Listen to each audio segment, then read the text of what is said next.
बात होती है। क्वांटम युग यह केवल प्रयोगशाला तक सीमित ना होकर बल्कि आने वाले समय में हमारे जीवन के हर पहलू को प्रभावित करेगा। सदियों पहले भाप इंजन ने औद्योगिक क्रांति लाई।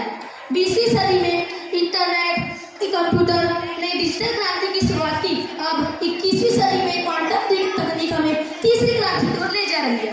आज क्या क्वांटम युग के दौर में क्वांटम यांत्रिका ने विज्ञान की मूल धारणा को बदल कर ही रख दिया है। अब यह केवल शोधशालाओं तक सीमित न होकर बल्कि तकनीक और उद्योग तक पहुंच रही है।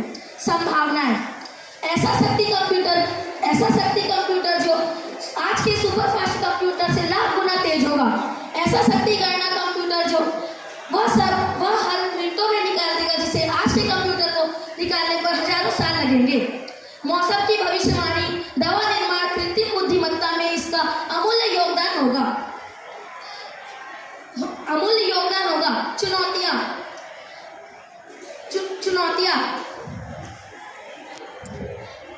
चुनौतियां क्वांटम कंप्यूटर को शून्य तापमान पर रखना होता है। यह कठिन और महंगा है। मानव संसाधन की कमी, प्रशिक्षित वैज्ञानिक और इंजीनियर सीमित है। नैतिक और सुरक्षा का सवाल, यदि क्वांटम कंप्यूटर गलत हाथों में चले जाए तो मौजूद साइबर ढांचे ध्वस्त हो जाएंगे। आर्थिक निवेश, इस क्षेत्र में शोध और उपकरणों पर भारी लागत आती है। निष्कर्ष, क्वांटम कंप्यूटर अवसरों से भरा है लेकिन चुनौतियों से कम नहीं।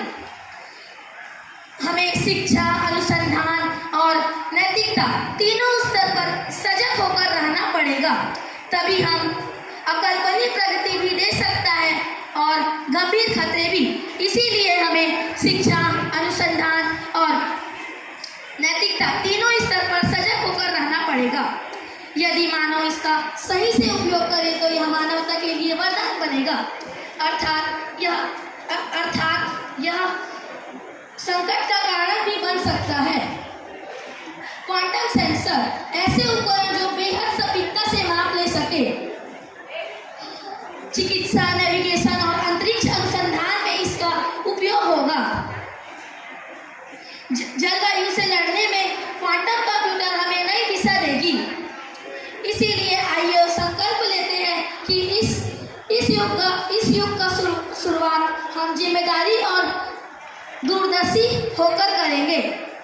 धन्यवाद।